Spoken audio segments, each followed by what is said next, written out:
यानी कि दिखता है कि पंजाब की पुलिस ने और सरकार ने पंजाब में पनप रहे दोबारा से सर उठा रहे आतंकवाद के सामने घुटने टेक दिए हैं। सीबीआई ने 20,000 रुपए की रिश्वत लेते हुए उन्हें रंगे हाथों पकड़ा। मनीष सिसोदिया जी किसी छोटे मोटे भ्रष्टाचार के मामले में नहीं, कोरोना महामारी के बीच में जब ऑक्सीजन के सिलेंडर अरेंज करने थे, वो घर घर दारू पहुंचाने की व्यवस्था कर रहे थे कि दिन दहाड़े सरेआम हत्या होती है और उस हत्या की साजिश भी दिल्ली सरकार के अधीन तिहाड़ जेल में बैठकर साजिश होती है।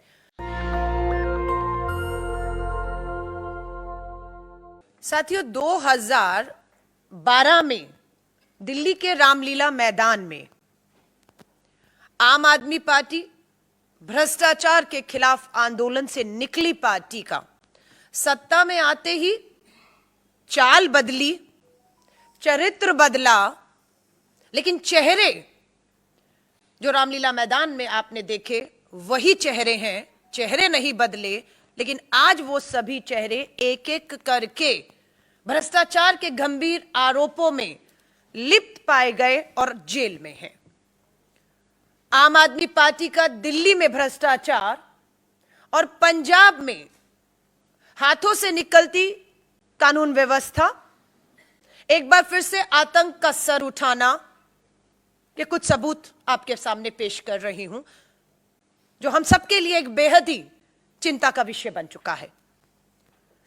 दिल्ली की आम आदमी पार्टी सरकार जो खुद को कट्टर ईमानदार कहती आई है, सबसे पहला विकेट गिरा, आपको याद होगा, दिल्ली सरकार के पहले मंत्री आसिम अहमद।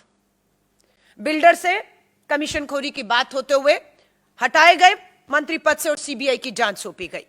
दूसरे मंत्री आम आदमी पार्टी के कट्टर ईमानदार कहे जाने वाली पार्टी के संदीप कुमार किस तरीके से राशन कार्ड के बदले में एक महिला से किस तरीके का फेवर या जबरन करते हुए वीडियो वायरल हुआ, मंत्री पद से हटाए गए। यह है चरित्र।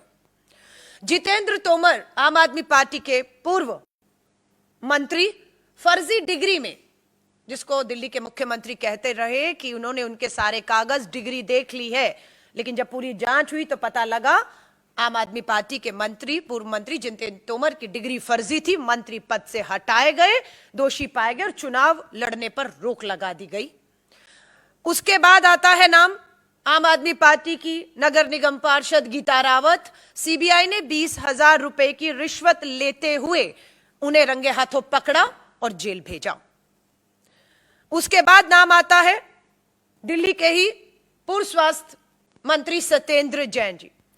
फर्जी कंपनी, हवाला, पैसे के लेन देन में आज हम जानते हैं कि तिहाड़ जेल की सलाखों के पीछे पिछले 9 महीने से लगभग उन्हें बेल भी नहीं मिल रही और जेल के अंदर किस तरह की सुख सुविधाएं उन्हें प्राप्त हुई कि जेल ही के अंदर तिहाड़ में नाबालिग बच्ची के बलात्कार का आरोपी जिसका नाम रिंकू है, उससे मालिश कराते हुए पकड़े गए, बाहर का खाना, हर तरह की सुख सुविधाएं लेते हुए उसी तिहाड़ जेल में पाए गए, जिसमें आज आम आदमी पार्टी के नेता मीडिया में आकर बताते हैं कि उनके एक और पूर्व उप मुख्यमंत्री, सबसे बड़े नेता मनीष सिसोदिया की जान को खतरा है। मनीष सिसोदिया जी किसी छोटे मोटे भ्रष्टाचार के मामले में नहीं, कोरोना महामारी के बीच में जब ऑक्सीजन के सिलेंडर अरेंज करने थे, वो घर घर दारू पहुंचाने की व्यवस्था कर रहे थे। एक के साथ एक दारू की बोतल फ्री। नई शराब नीति आई, भ्रष्टाचार के खिलाफ कांग्रेस ने सबसे पहले आवाज उठाई और उसके बाद जैसे ही सीबीआई मुख्य सचिव दिल्ली सरकार की रिपोर्ट के आधार पर दिल्ली के एलजी सीबीआई को जांच सौंपते हैं, जांच के डर से तुरंत दिल्ली की शराब नीति वापस ले ली जाती है, यह सोचकर कि ये बच जाएंगे।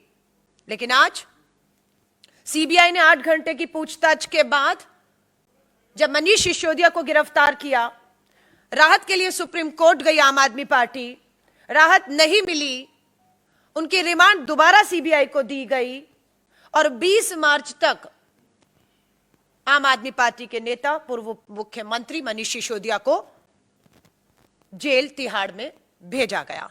उसके बाद पता लगता है कि उसी तिहाड़ जेल में ईडी ने भी अपनी लगातार 2 दिन की पूछताछ में ऐसे पुख्ता सबूत और आधार पर उन्हें गिरफ्तार कर लिया है।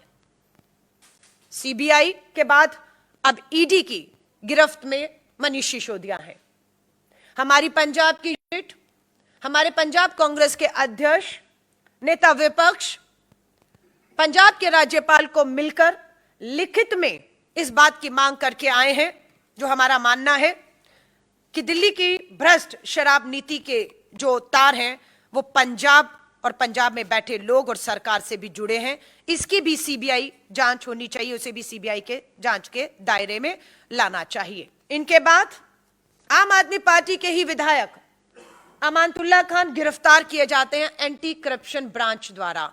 आरोप है कि वक्फ बोर्ड के चेयरमैन रहते हुए उन्होंने वक्फ बोर्ड की जमीनों के साथ में घोटाला किया, पैसे का लेन देन किया और वक्फ बोर्ड में जो नियुक्तियां हैं वो अवैध तौर से की, जिसके दोषी पाए गए और एंटी करप्शन ब्रांच ने इन्हें भी जेल पर भेजा। मामला चल रहा है।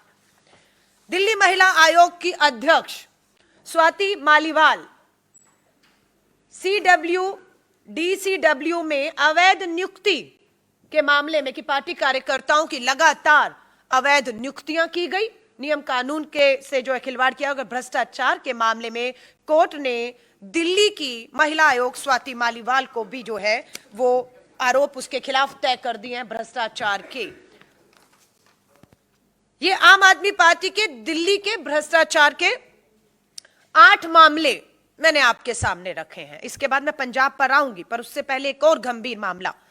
मनीष सिसोदिया जब वो विजिलेंस विभाग के मंत्री थे, फीडबैक यूनिट जो है वो गठन होता है। फीडबैक यूनिट का जो मूल उद्देश्य था उससे वो भटककर राजनीतिक दलों और उनके नेताओं की गतिविधियों पर जासूसी का काम लेने लगे और उसकी जानकारियां लेने लगे। फीडबैक यूनिट का दुरुपयोग सिसोदिया ने किया है, यह हमारा गंभीर आरोप है और गृह मंत्रालय से दिल्ली के एलजी को मिलकर दिल्ली के नेताओं ने इसकी भी सीबीआई जांच करने के लिए लिखा है, जिसके आधार पर गृह मंत्रालय ने सीबीआई को सिसोदिया के खिलाफ एफआईआर करने का जो है वो आदेश भी दिया है।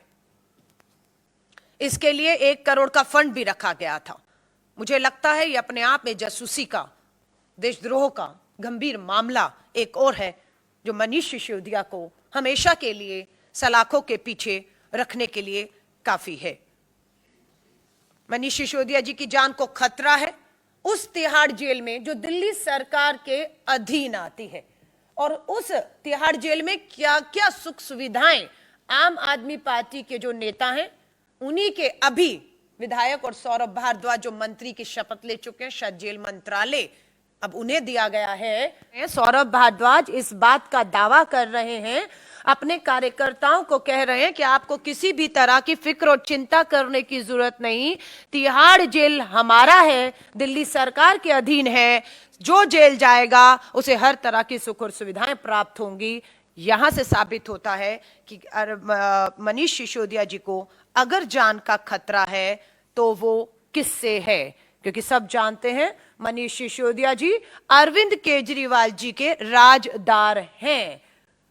मनीष सिसोदिया अगर लंबे समय तक अंदर रहे तो मैं जितना उनका स्वभाव जानती हूं, वो लंबे समय तक चुप नहीं रह पाएंगे, उनकी चुप्पी टूटेगी और उनकी चुप्पी अरविंद केजरीवाल की कुर्सी तक पहुंचेगी। क्यों? क्योंकि आपका नीति, शराब नीति को लेकर जो भी फैसले हो रहे थे वो दिल्ली के मुख्यमंत्री की जानकारी में हो रहे थे, उनकी इजाजत से हो रहे थे, उनकी देखरेख में हो रहे थे। मनीष ये जानते हैं सिसोदिया जी की फाइलों पे साइन उनके थे, फैसले उनके विभाग ने लिए, वो फंस गए, लेकिन अरविंद केजरीवाल अपने आप को बचा नहीं पाएंगे, मुझे ये पूरा भरोसा है। क्योंकि ईडी की सप्लीमेंट्री चार्जशीट में भी अरविंद केजरीवाल जी को आरोपी बताते हुए उम्मीद की जा रही है कि अगले कुछ समय में उनसे भी पूछताछ हो सकती है। मैं अब आपको दिल्ली के भ्रष्टाचार पे आम आदमी पार्टी को पूरी तरह तथ्य और सबूतों नामों के साथ बेनकाब करने के बाद पंजाब लेकर चलती हूं। पंजाब के हालात बहुत ही गंभीर और चिंताजनक हो रहे हैं। श्री राहुल गांधी जी ने पंजाब के चुनावों में पंजाब के लोगों को बार बार कहा कि पंजाब एक संवेदनशील राज्य है, पंजाब सरहद से जुड़ा राज्य है, पंजाब में किसी तरह का कोई प्रयोग नहीं होना चाहिए या पंजाब को प्रयोगशाला नहीं बनाने चाहिए, और वो भी ऐसे राजनीतिक दल जो बिल्कुल भी अनुभवहीन है, अनाड़ी है, उसके हाथ में पंजाब सौंपना किसी खतरे से बाहर नहीं होगा। आज श्री राहुल गांधी जी के एक एक कथन पंजाब की जमीन पर सच साबित हो रहे हैं। यह दुख के साथ मुझे कहना पड़ रहा है। पंजाब की सरकार बनते ही सबसे पहला हमला हुआ, राष्ट्रीय कबड्डी खिलाड़ी संदीप सिंह नागल की हत्या होती है 7 अप्रैल को। इस हत्या के बाद अभी आपने देखा सिद्धू मूसेवाला, एक युवा कलाकार की दिन दहाड़े सरेआम हत्या होती है, और उस हत्या की साजिश भी दिल्ली सरकार के अधीन तिहाड़ जेल में बैठकर साजिश होती है। आज सिद्धू मूसेवाला जी के परिवार पंजाब की विधानसभा के बाहर बैठकर अपने बेटे की हत्या के जो दोषी हैं उन्हें सजा देने की और न्याय की मांग कर रहा है। पूरी कांग्रेस पंजाब की सिद्धू मूसेवाला जी के माता पिता के साथ पंजाब विधानसभा के बाहर उन्हें न्याय देने की बात कर रही है। सिद्धू मूसेवाला जी की सुरक्षा में कमी और कटौती बिना सोचे समझे पंजाब सरकार के फैसले ने उन्हें मौत के मुंह में पहुंचाया। और वहीं पर खबर मिलती है कि पंजाब के मुख्यमंत्री की पत्नी को, उनकी सुरक्षा को बढ़ाते हुए 40 पुलिस वाले भगवंत मान की पत्नी की सुरक्षा में बढ़ा दिए गए हैं। सुधीर सूरी शिवसेना के नेता, अमृतसर में 4 नवंबर को दिन दहाड़े उन्हें गोलियों से उनकी हत्या की जाती है। श्री आनंदपुर साहिब में एक एनआरआई युवा, जो एक सेना सोल्जर, हमारे जो सिपाही हैं, सोल्जर हैं, परिवार से, सेना परिवार से आते हैं, प्रदीप सिंह, 8 मार्च को उनकी भी श्री आनंदपुर साहिब में दिन दहाड़े हत्या कर दी जाती है। अजनाला के अमृतसर में अमृतपाल सिंह अपने लोगों के साथ हथियारबंद तरीके से थानों में अंदर तक घुसते हैं और धमकी देते हैं कि अमृतपाल सिंह और जिनके भी खिलाफ एफआईआर हुई है उसे वापस लिया जाए। चिंता की बात है, अमृतसर एसपी झुकते हैं और उनके खिलाफ एफआईआर वापस ली जाती है और उन्हें रिहा करते हैं। यानी कि दिखता है कि पंजाब की पुलिस ने और सरकार ने पंजाब में पनप रहे, दोबारा से सर उठा रहे आतंकवाद के सामने घुटने टेक दिए हैं। कांग्रेस को चिंता इसलिए भी है क्योंकि पंजाब का वो दौर, आतंकवाद का दौर कांग्रेस ने देखा ही नहीं। कुर्बानियां देकर, तब के मुख्यमंत्री बयान सिंह जी की कुर्बानियों के बाद वहां शांति बहाल हुई और आज उस शांति को एक बार फिर से चुनौती मिल रही है। आप सभी से मैं कहूंगी, भ्रष्टाचार का मामला भी पंजाब में अगर मैं आपको बताऊं, विजय सिंगला पंजाब के ही स्वास्थ्य मंत्री 1% कमीशनखोरी में पाए जाते हैं। सीबीआई उनको गिरफ्तार करती है, जेल भेजती है, लेकिन आम आदमी पार्टी में अभी भी इनका कद बना हुआ है। आम आदमी पार्टी के अमित रतन 5 लाख की रिश्वत लेते हुए पकड़े गए हैं।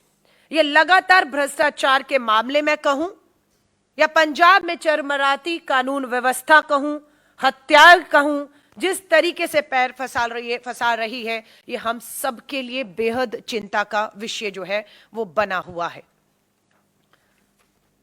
बात उठ रही है, विपक्षी एकता कहां है? मैं हर एक को कहूंगी, किसी भी धोखे में मत रहें। जो अपने आप को विपक्षी बता रहे हैं वो कितने विपक्ष में हैं ये आप और हम साफ देख रहे हैं।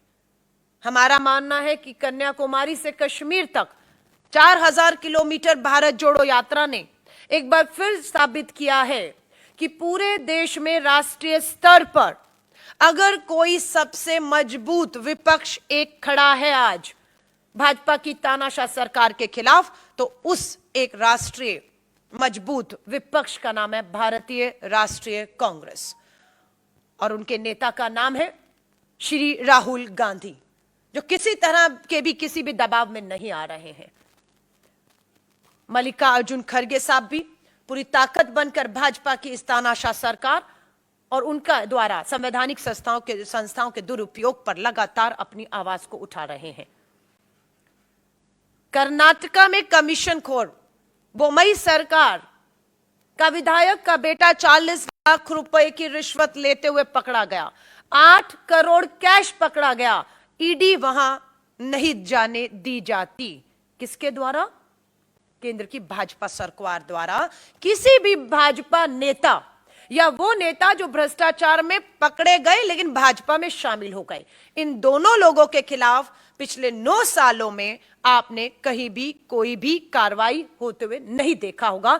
यहीं से हमारे आरोप साबित होते हैं कि केंद्र की भाजपा सरकार अपने इशारों पर इन संवैधानिक संस्थाओं को जो है वो नचा रही है कि कोई भी भाजपा का नेता या भाजपा से समझौता करने वाले नेताओं पर आंच नहीं आएगी। कांग्रेस की अगर बात करूं तो यहां पर फिर पक्षपात बिल्कुल किया जा रहा है। 9 साल से केंद्र में भाजपा की सरकार है। आज कांग्रेस गर्व से इस बात को दोहराती है। 9 साल देश पूछ रहा है केंद्र की भाजपा सरकार और प्रधानमंत्री जी से, 9 साल कम नहीं होते। 9 साल से आप सत्ता में हैं। देश के पूर्व प्रधानमंत्री जी डॉक्टर मनमोहन सिंह जी आज हमारे बीच में हैं, बिल्कुल उनका आशीर्वाद है। कोलगेट 2G 3G हर तरह के आरोप लगाए, लेकिन गर्व से कहते हैं कि डॉक्टर मनमोहन सिंह जी हो, उनके जितने भी पूर्व केंद्रीय मंत्री हो, उनकी सरकार में रहे सांसद हो, किसी एक पे भी केंद्र की भाजपा सरकार 9 सालों में एक भी आरोप साबित नहीं कर पाई। 55 घंटे श्री राहुल गांधी जी से पूछताछ होती है, लेकिन 55 घंटों की पूछताछ 9 साल के बाद भी आप कुछ नहीं बिगाड़ पाते। और राहुल गांधी जी पूरे 4000 किलोमीटर की यात्रा 5 महीने इन्हीं सड़कों पर लोगों के बीच में करते हैं। श्रीमती सोनिया गांधी जी को बीच संसद के में आपने संसद सत्र छुड़वाकर सीबीआई ने बुलाया, पूछताछ की। 9 साल कम पड़ गए, घंटों की पूछताछ कम पड़ गई, 9 महीने बचे हैं। हम चुनौती देते हैं, आप ना कुछ साबित कर पाए हैं ना कर पाएंगे, क्योंकि आपके आरोप पूरी तरह झूठे थे। तीसरी अब मैं बात आती हूं, पहला उदाहरण भाजपा, दूसरा कांग्रेस, अब तीसरा आम आदमी पार्टी। यहां पर भ्रष्टाचार है। यह कांग्रेस ने पुख्ता सबूत पंजाब कांग्रेस हो, दिल्ली कांग्रेस हो, हमने दिए हैं। और यहां पर ईडी सीबीआई की कार्रवाई उन 5% मामले जो हम कहते हैं सही है, वो इन 5% मामलों में आम आदमी पार्टी का भ्रष्टाचार आता है। 95% मामले जो झूठे हैं कांग्रेस के खिलाफ, और वो जो भाजपा के नेताओं के खिलाफ या भाजपा को समर्थन देने वाले सच्चे हैं, उन 95% मामलों पे कुछ भी आपके सामने कभी भी भाजपा नहीं आने देगी, ना ला सकती है। सो ये आम आदमी पार्टी और भाजपा का ये मिला जुला एक खेल देश में चल रहा है। अरविंद केजरीवाल तब तक सलाखों के बाहर हैं, सलाखों से, जब तक अरविंद केजरीवाल भाजपा की लाइन को देश में ले जाने का काम कर रहे हैं। जिस दिन अरविंद केजरीवाल ने दिल्ली में ध्यान केंद्रित किया और दिल्ली से बाहर जाना छोड़ दिया, उस दिन अरविंद केजरीवाल आपको सत्येंद्र जैन, मनीष सिसोदिया की तरह जेल की सलाखों के पीछे दिखेंगे। आम आदमी पार्टी के मुख्यमंत्री और प्रधानमंत्री का यही समझौता है आपस में कि आप देश भर में जो भाजपा के खिलाफ वोट है उसे बांटने का काम आम आदमी पार्टी ने गुजरात में किया, गोवा में किया, उत्तराखंड में किया, और अब जिन राज्यों में चुनाव है वहां पर भी जब तक आम आदमी पार्टी भाजपा की बी टीम बनकर ये काम करती रहेगी, तब तक ही अरविंद केजरीवाल बचे रहेंगे। जिस दिन अरविंद केजरीवाल ने ये काम करना बंद कर दिया, उस दिन अरविंद केजरीवाल जेल की सलाखों के पीछे होंगे। नेशनल दस्तक की आपसे गुजारिश है कि अगर इसको बचाना चाहते हैं तो नेशनल दस्तक को सब्सक्राइब करने के लिए रेड कलर के सब्सक्राइब बटन को दबाएं, फिर बेल आइकन की घंटी दबाएं। नेशनल दस्तक को बचाने के लिए बहुत जरूरी है कि हर खबर को शेयर करें, लाइक करें, कमेंट जरूर करें।